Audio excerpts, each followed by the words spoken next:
se van a dar cuenta que en dos ocasiones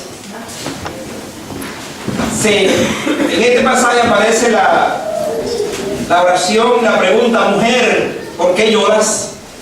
Ahora véala en el capítulo 20, los versículos 1 en adelante también. Por lo menos vamos a leerlo hasta el 14, 15.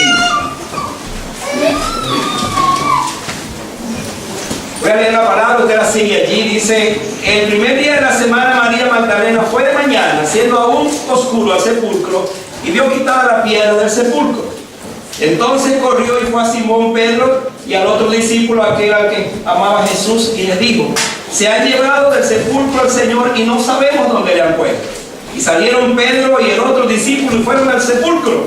Corrían los dos juntos, pero el otro discípulo corrió más a prisa que Pedro y llegó primero al sepulcro. Y bajándose a mirar, vio los lienzos puestos allí, pero no entró. Luego llegó Simón Pedro tras él y entró en el sepulcro y vio los lienzos puestos allí y el sudario que había estado sobre la cabeza de Jesús, no puesto con los lienzos, sino enrollado en un lugar aparte. Entonces entró también el otro discípulo que había venido primero al sepulcro y vio y creyó, porque aún no habían entendido la escritura que era necesario que él resucitase de los muertos. Y volvieron los discípulos a los suyos, pero María estaba afuera llorando junto al sepulcro, y mientras lloraba se inclinó para mirar dentro del sepulcro, y vio a dos ángeles con vestiduras blancas que estaban sentados, el uno a la cabecera y el otro a los pies, donde el cuerpo de Jesús había sido puesto. Y le dijeron, repitan conmigo: mujer, ¿por qué lloras? Les dijo: porque se han llevado a mi Señor y no sé dónde le han puesto. Cuando había dicho esto, se volvió y vio a Jesús que estaba allí, mas no sabía que era Jesús. Jesús le dijo, repitan conmigo: mujer, ¿por qué lloras? ¿A quién buscas? Ella, pensando que era el hortelano, le dijo: Señor, si tú lo has llevado, dime dónde lo has puesto y yo lo llevaré. Jesús le dijo: María. Volviéndose ella le dijo: Raboni, ¿qué quiere decir maestro? Jesús le dijo: no me toques, porque aún no he subido a mi Padre, mas ve a mis hermanos y diles: subo a mi Padre y a vuestro Padre, a mi Dios y a vuestro Dios. Pues entonces María Magdalena, para dar a los discípulos las nuevas de que había visto al Señor y que Él le había dicho estas cosas. Amén. Amén. Amén. Mientras andaba por Venezuela, por alguna razón, yo no había caído que hoy era el día de la resurrección.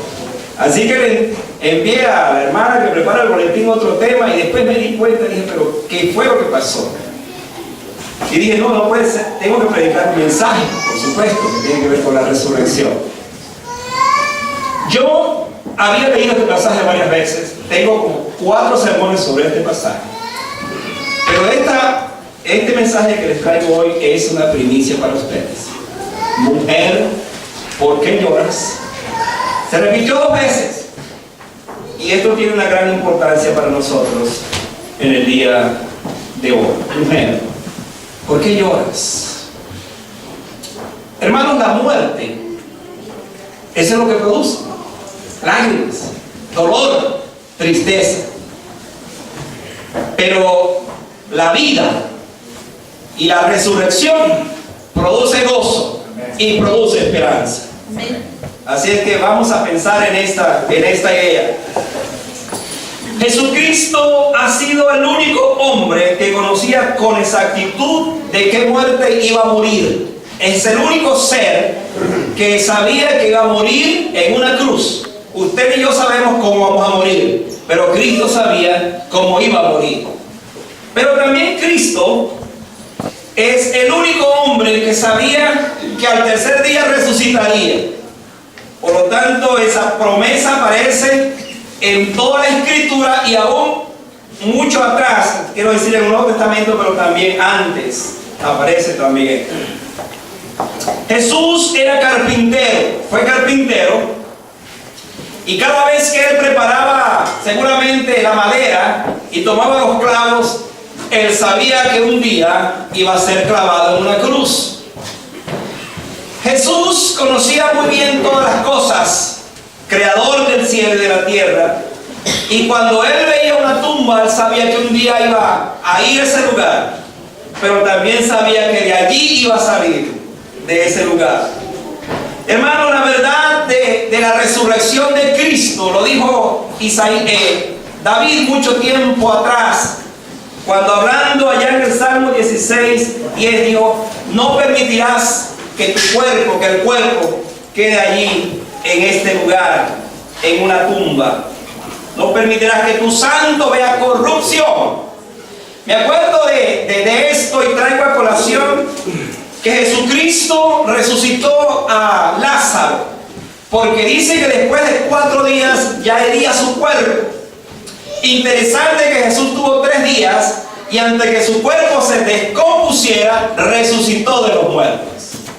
Todo esto nos ilustra la importancia que el cuerpo de Cristo no quedaría atrapado en una tumba o en un lugar frío y oscuro allá en el oriente. Con Jesús los mortales entramos en una realidad. Ya no nos moveremos solo entre la vida y la muerte. Ahora sabemos que hay resurrección. Amén. Y hermanos, la esperanza de la resurrección es la que nos tiene vivos en este día. Amén. Hemos cantado, hemos oído cantar, hemos escuchado el testimonio de que nuestro Cristo está vivo, es real en medio de nosotros. Este pasaje está rodeado de una serie de acontecimientos. Bien pudiéramos decir que esta escena es propia para una obra, quizás de teatro, desde el punto de vista de sus actores. ¿Quiénes son los actores? Están los discípulos. Dice la Escritura que ellos vieron, o mejor dicho, escucharon acerca de Jesús. Estaban todos nerviosos, estaban encerrados, estaban preocupados porque Jesús había muerto. Pero ahora cuando escuchan la noticia de que Él vive, entonces todos entran en movimiento. Pero quiero decir que hay un personaje central en esta historia. Y ciertamente están los discípulos, pero tenemos que reconocer que hay una mujer en esta historia que hace la diferencia. Esa mujer se llama María Magdalena. No sé si usted sabía, pero María Magdalena le cupo el privilegio de ser el primer ser humano que vio a Jesús vivo después de muerto. Así que tenemos a dos Marías, aquella que en su vientre concibe a ese ser que el Espíritu Santo le dijo que era el Emmanuel, el Dios con nosotros, y que no lo vio sino hasta que nació. Y ahora María Magdalena es la primera persona que ve a Jesús después que murió. Interesante que son dos mujeres que tienen protagonismo acerca de lo que fue Jesús en su nacimiento, en su muerte y en su resurrección. De María Magdalena se han dicho muchas cosas. De hecho, algunas mentes perversas, malignas y blasfemas han asociado a María y a Jesús en otras dimensiones que solo es posible de aquellos que niegan la divinidad del Señor. Pero lo que sí sabemos, y es lo que nos corresponde a nosotros trabajar en esta mañana, es que María Magdalena nos muestra la importancia de estar allí en la tumba, pero sobre todo de ver a Jesús de una manera gloriosa en su estado de resurrección. Vamos a responder la pregunta: ¿qué verdad se esconde? ¿Qué verdad se esconde detrás de lo que dijeron los ángeles? Y luego le dijo Jesús: mujer, ¿por qué lloras? Mujer, ¿por qué lloras? Vayan a los versículos 1, versículos 11, y así vamos a seguir en esta hora. Esta historia para decir, por un lado, que las lágrimas en la tumba nos muestran el alcance de la mirada al saber que Cristo vive. El alcance de la mirada. Mira el versículo 1. O vean el versículo 1. El primer día de la semana María Magdalena fue de mañana, siendo aún oscuro al sepulcro. Y aquí viene la palabra. Dice, y vio, ¿qué cosa? Vio quitada la piedra del sepulcro. Vayan al versículo 11, para que vayamos conectando allí. Pero María estaba afuera llorando junto al sepulcro, y mientras lloraba, ¿qué dice el texto? Se inclinó para mirar dentro del sepulcro. Las lágrimas en la tumba nos muestran el alcance de la mirada al saber que Cristo no está allí, al saber que Cristo ha resucitado. La acción del verbo mirar en la historia de la resurrección es simplemente significativa. Si usted sigue leyendo los versículos 5, 6, 8, 11, 12 y 14, aparece el verbo mirar, mirar, mirar. ¿Por qué razón? Porque Cristo había muerto y obviamente le estaban buscando. Las mujeres más osadas que los hombres estaban buscando a Jesús porque había muerto. Ahora vamos a hacer un poco de historia. ¿Se acuerdan de Nicodemo? ¿Se acuerdan de José de Arimatea? Algunos dicen que eran como discípulos secretos que aparecieron exactamente en el momento cuando más el Señor lo necesitaba. Nicodemo y José de Arimatea, ellos dicen que se encargaron de bajar al Señor de la cruz y luego enterrar su cuerpo en una tumba completamente nueva, linda. ¿Por qué estoy trayendo a colación esto? Porque ellos le vieron, lo enterraron, se aseguraron, le pusieron una enorme piedra y dijeron, allí está Jesús, allí está el cuerpo de Jesús. Ellos miraron, lo observaron, se dedicaron a esta parte. Por otro lado, tenemos a María Magdalena con otras mujeres que vinieron con especies aromáticas para ungirle, dice Marco. Ella, al igual que los demás compañeros, sabían de la dificultad que tenían para cumplir con aquel rito judío. ¿Quién podía remover la piedra? Se dice que era una piedra que pesaba hasta 2000 kilos, 2 toneladas. ¿Quién podía remover esa piedra? Imposible. Ellos venían para preparar el cuerpo de Jesús porque Jesús está muerto. Cuando le dicen, mujer, ¿por qué lloras? Por supuesto tengo que llorar. Mi Cristo murió. Él ya no está con nosotros. Sin embargo, la Escritura va a mostrarnos cosas extraordinarias. Vean el versículo 6 ahora. Dice que Simón entró también, luego Simón Pedro. Llegó Simón Pedro tras él y entró en el sepulcro. ¿Y qué pasó? Dice, y vio. ¿Vio qué? Los lienzos puestos allí. Ahora hay un cambio en esta visión. Ya hay algo distinto. Recibió la noticia de que Cristo no estaba allí y vino y vio, pero no vio el cuerpo. ¿Qué vio? Vio los lienzos. Hermanos, la resurrección plantea el hecho indiscutible de ver las cosas, para luego decir qué fue lo que pasó. Las lágrimas de María Magdalena en este caso iban a ser transformadas en gozo. El creyente ya no llora la muerte de Jesús, porque Jesús no está muerto. El creyente ahora llora en todo caso de gozo, porque sabe que Jesucristo es resucitado. Y al igual que los discípulos, al igual que María Magdalena, lo que ellos vieron allí fue los lienzos puestos. Los lienzos puestos. Los discípulos también vinieron para ver, pero fueron un poco más allá. El texto dice que miraron. Curiosamente, uno de ellos vio los lienzos puestos allí, pero no entró, dice el versículo 5. Vean ese, versículo 5b. Sin embargo, Pedro, quien seguramente movido por un fuerte deseo de comprobar lo que Jesús les había dicho, vio los lienzos allí. Pero note este detalle.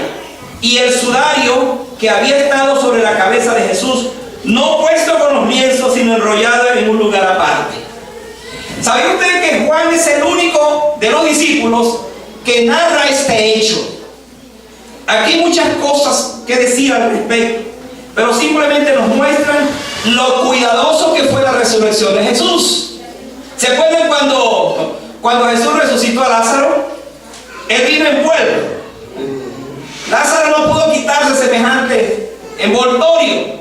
era parte del milagro. Pero ahora tenemos que frente a este hecho indiscutible de la resurrección, Jesús deja todo arreglado. Y hermano, nos muestra aquí no solo el milagro de la resurrección, sino el milagro de saber que antes de morir, Él mismo se aseguró de dejar las cosas bien arregladas, como lo va a dejar después. Aún la tumba, para que no quedara duda, ahí está todo arreglado, puesto cada cosa en su lugar.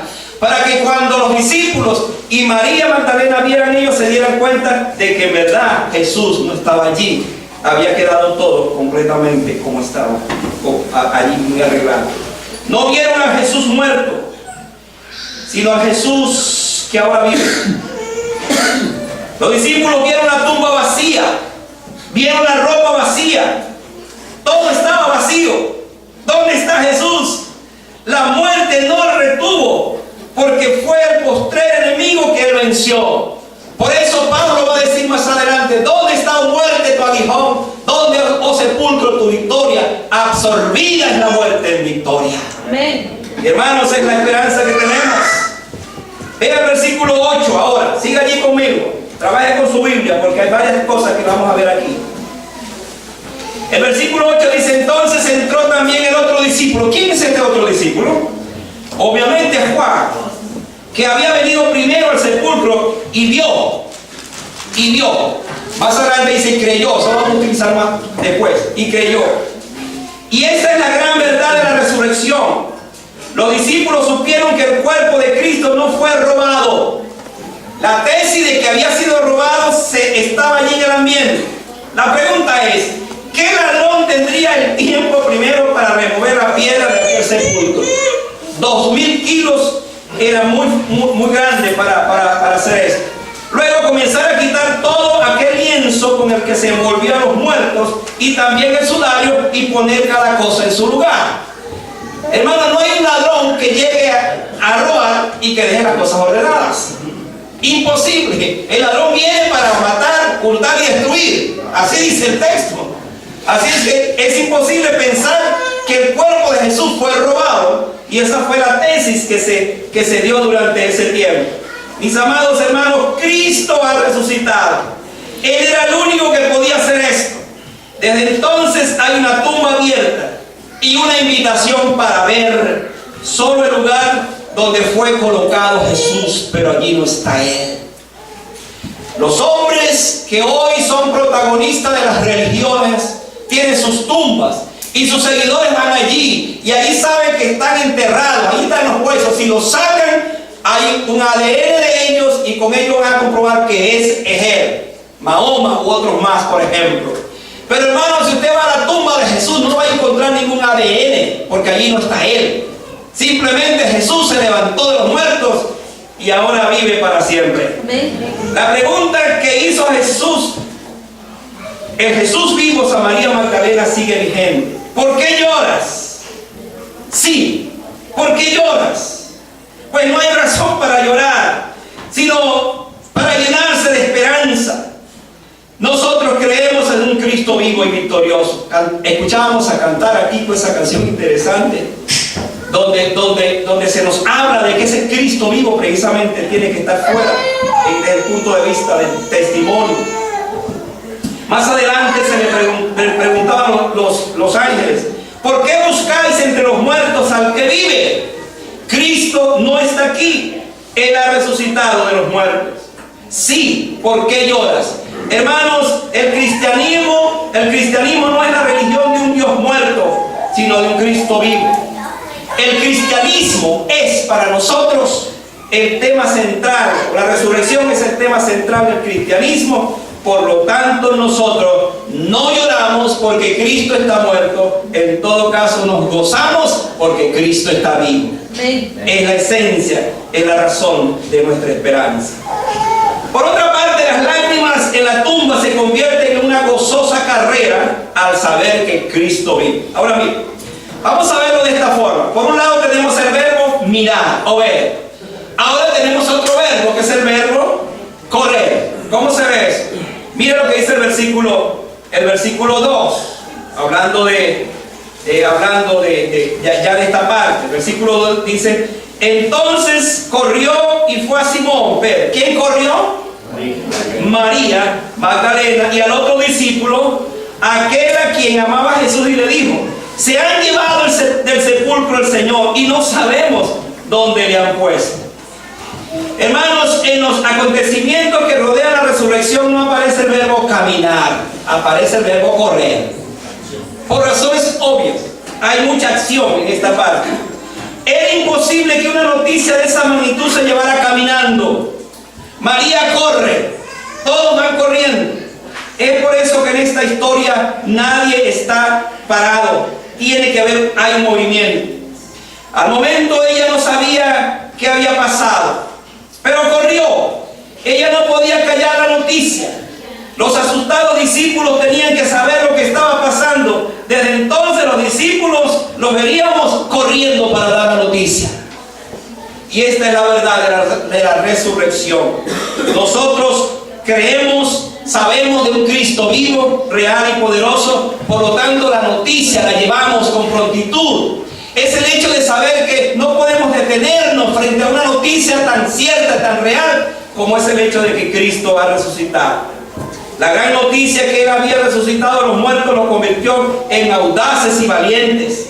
Y es que la resurrección ha movido a los hombres a través de toda la historia para correr y anunciar. Así tenemos que los discípulos, por miedo a los judíos, se habían encerrado. El versículo 19 nos dice eso. Pero frente a la aparición indubitable del Señor, dejarían la casa del miedo para comunicar en las casas, en las plazas y en el templo que Jesús ha resucitado. Desde entonces nadie les paró. Desde entonces nadie les detuvo. Desde entonces ellos entendieron que tenían que dar a conocer la noticia. ¿Cuál es la noticia? Ha resucitado el Señor. Amén. Vive nuestro Señor. Se levantó Amén. De los muertos. Amén. Lamentablemente hoy día, cuando se habla de la resurrección, no es el verbo correr el que más se usa, sino el verbo permanecer. ¿Es cierto? Ojalá nosotros, al escuchar este mensaje, digamos: yo no puedo permanecer igual, no puedo permanecer siendo el mismo, yo no puedo permanecer callado frente a una noticia que me ha sido revelada, que me ha sido comunicada, que la tengo en mi corazón, y es el hecho de saber que Cristo vivo. Por lo tanto, debo correr para dar a conocer la noticia.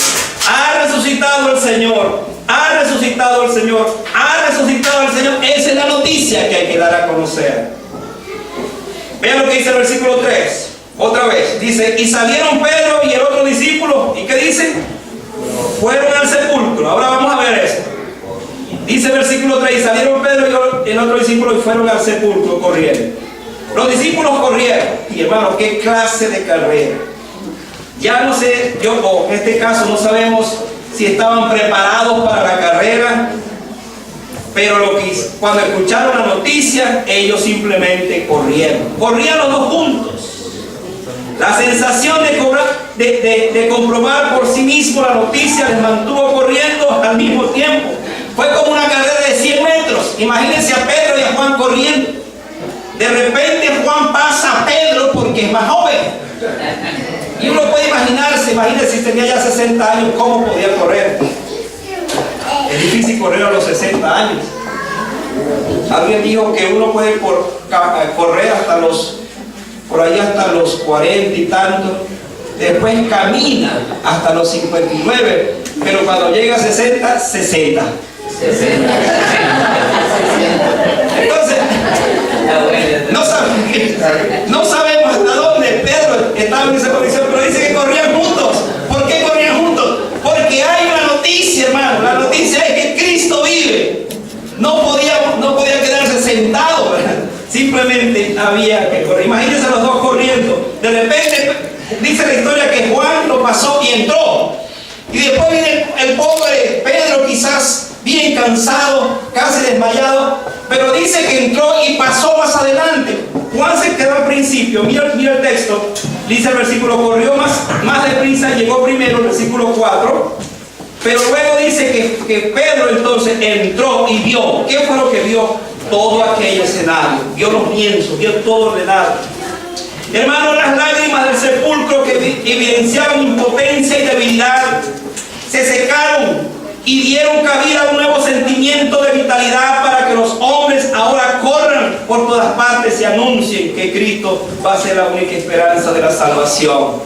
No son las lágrimas las que van a dominar la escena, es la carrera, es el movimiento, es el deseo de decirle a otros: Cristo vive, Cristo vive. Por lo tanto, el creyente, el Hijo de Dios, no es alguien que vive llorando porque Jesucristo está muerto. El creyente es alguien que vive gozoso y triunfante porque Jesucristo está vivo. Esa es la verdad del Evangelio, esa es la verdad que proclamamos. No podemos callar, decían ellos después, lo que hemos visto y oído. Cuando fueron confrontados allá en el libro de los Hechos acerca de su fe, ¿en nombre de quién hacen esto? ¿Y por qué hacen esto? Dijeron: no podemos callar lo que hemos visto y oído. Y hermanos, nosotros decimos lo mismo: no podemos callar lo que hemos visto, lo que hemos oído, lo que hemos experimentado. Nuestra fe está basada en un Cristo real y victorioso. La resurrección es la razón de nuestra vida. Hermanos, si usted no tiene gozo, si usted no tiene ese brillo en su corazón, examine algo está pasando, porque el Cristo que vive en su corazón debe ser el Cristo que en efecto transforma su vida para ser un creyente victorioso en todos los aspectos. Amén. Amén. Vea otra vez el versículo 8, porque aquí voy a otra idea. Estoy hablando en el caso de María, que ella nos muestra el verbo mirar, el verbo correr, pero ahora hay un verbo más grande y es el verbo creer. Creer. Así que en tercer lugar, las lágrimas en la tumba conducen a la más grande esperanza al saber que creemos, escuchen, creemos en un Cristo que es real, Cristo poderoso. Versículo 8 dice: entonces entró también el otro discípulo que había venido primero al sepulcro y vio, ¿y qué más? Y creyó, vio y creyó. Estamos hablando de Juan. Sin duda que una de las cosas que ha rodeado la resurrección desde que ocurrió es la incredulidad. Los fariseos, escuche esto, le pagaron a los soldados, los que custodiaban la tumba, para que dijeran que alguien se había robado el cuerpo de Jesús. Mateo 28, de 12 a 15 aparece eso. Para muchos esto pareciera ser la explicación de la tumba vacía. Pero la verdad es que el cuerpo de Cristo, si el cuerpo de Cristo se lo hubiesen robado, lo más viable sería que quienes lo hicieron lo mostraran, pues la falsedad sería mayor. Si se robaron el cuerpo de Cristo, ¿dónde está entonces? ¿Quién lo llevó? ¿Quién lo enterró? En alguna parte debe estar. Pero hermano, no podía estar en ninguna parte porque nadie se lo robó. Eso fue un invento.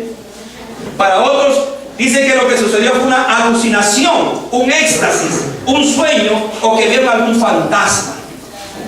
Pero el asunto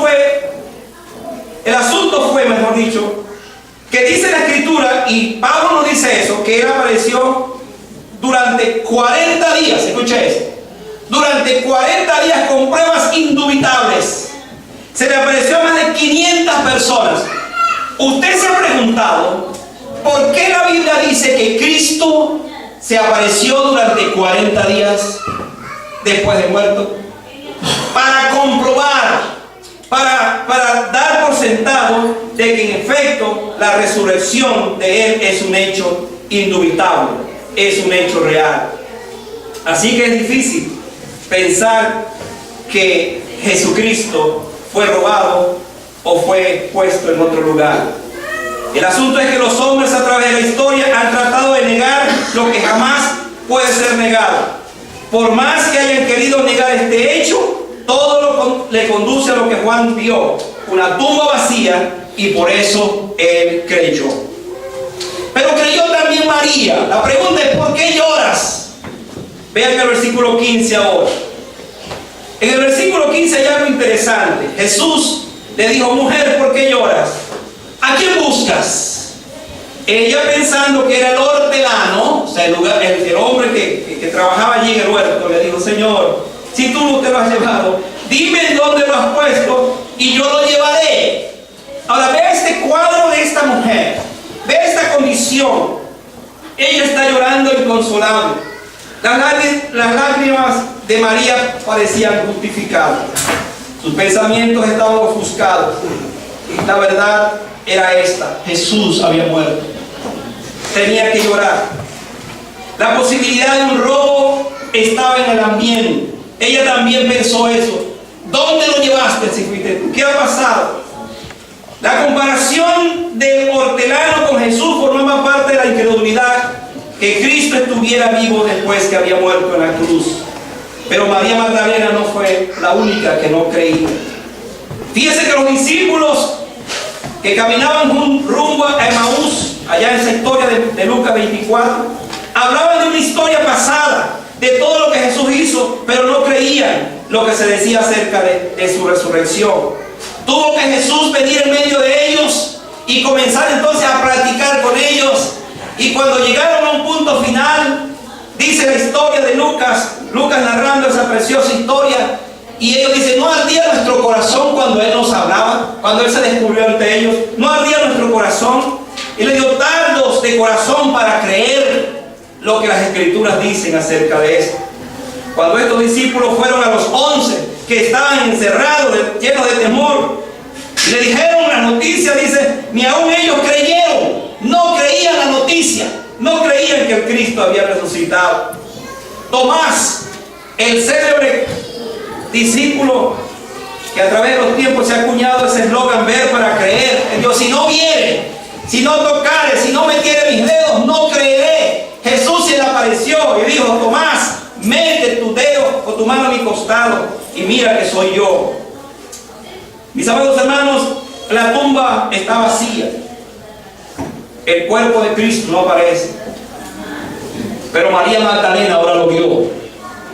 Y las lágrimas que derramó en aquella circunstancia tan adversa, ahora ella es la mujer más feliz. ¿Sabe usted por qué esta mujer fue más feliz? Creo que muchos. Porque esta mujer fue liberada de 7 demonios. Y esta mujer, en medio de esa circunstancia, sabía que le debía mucho a su Señor, a su Maestro. Por eso llora desconsolada. Al final creyó. Sus lágrimas se secaron frente a la tumba, porque ella allí en la tumba precisamente vio a su Cristo vivo, a su Cristo glorificado. Hay una pregunta que quiero responderla en esta hora, que tiene que ver con lo que Jesús dijo. ¿Por qué María lloraba tan intensamente? Mire este aspecto interesante de esta historia.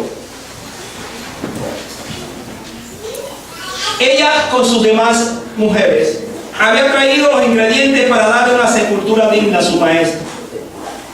Pero ahora no aparece su cuerpo. Está realmente afligida porque no encuentra el cuerpo muerto.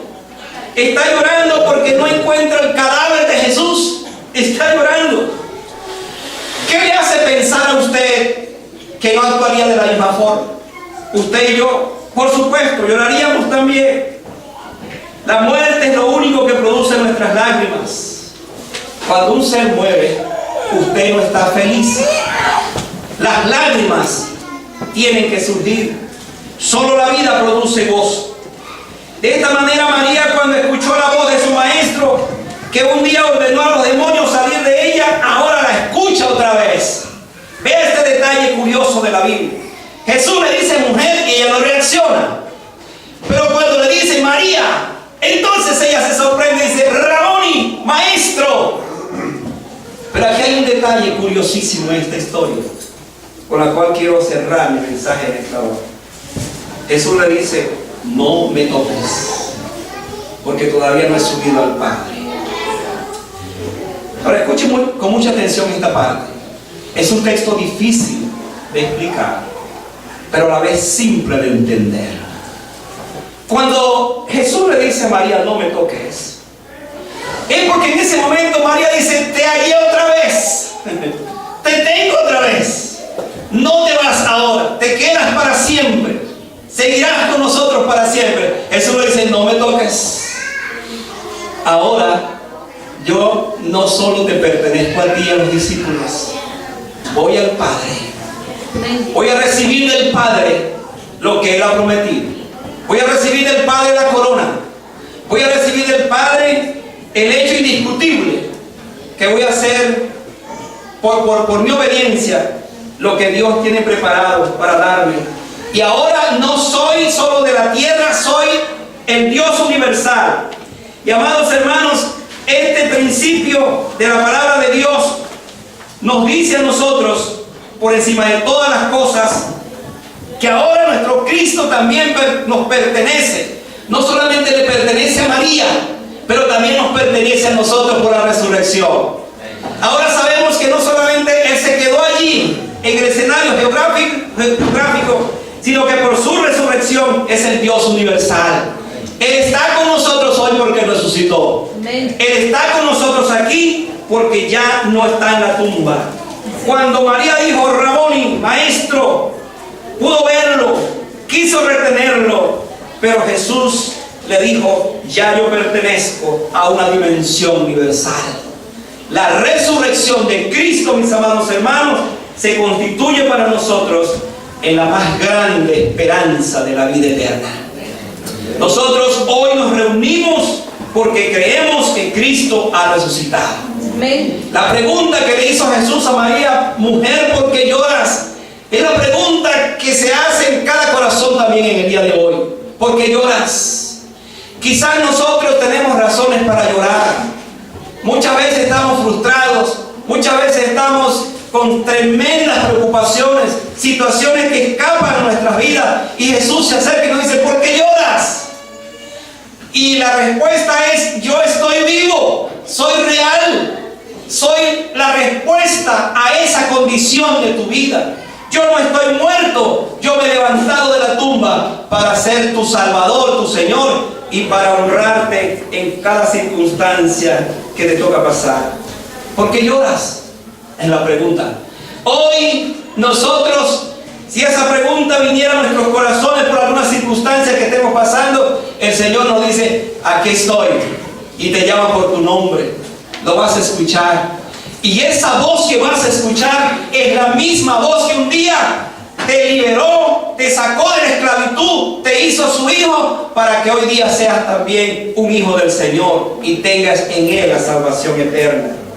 ¿Por qué lloras? Es la pregunta.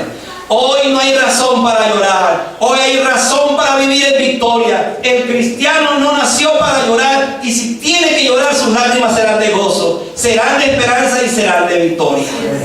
Todos nosotros somos llamados precisamente para que nuestras lágrimas sean secadas, porque tenemos a un Cristo que se levantó de la tumba. Ya no lloramos por ese Cristo que está muerto. En todo caso, nosotros estamos llenos de gozo porque nuestro Cristo ha resucitado. Que Dios nos bendiga y nos dé el gozo de saber que en medio de la tristeza que pudo producir la muerte de Cristo, tenemos la esperanza de la resurrección. Y ahora Cristo nos pertenece. A todos nos pertenece. No solamente a María, nos pertenece a todos. Se fue al cielo, pero dijo, no dejaré huérfanos, vendré otra vez, y vino otra vez, y está con nosotros con el Espíritu Santo. Ahora está en medio nuestro, y nosotros vivimos esa esperanza.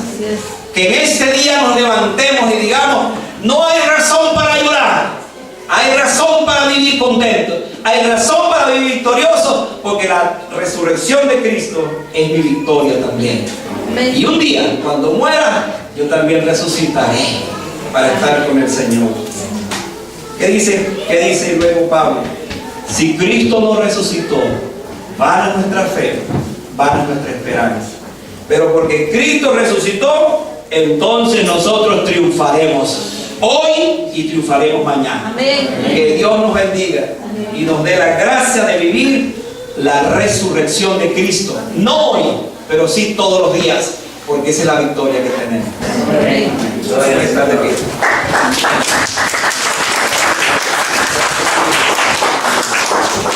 Vamos a orar al Señor y vamos a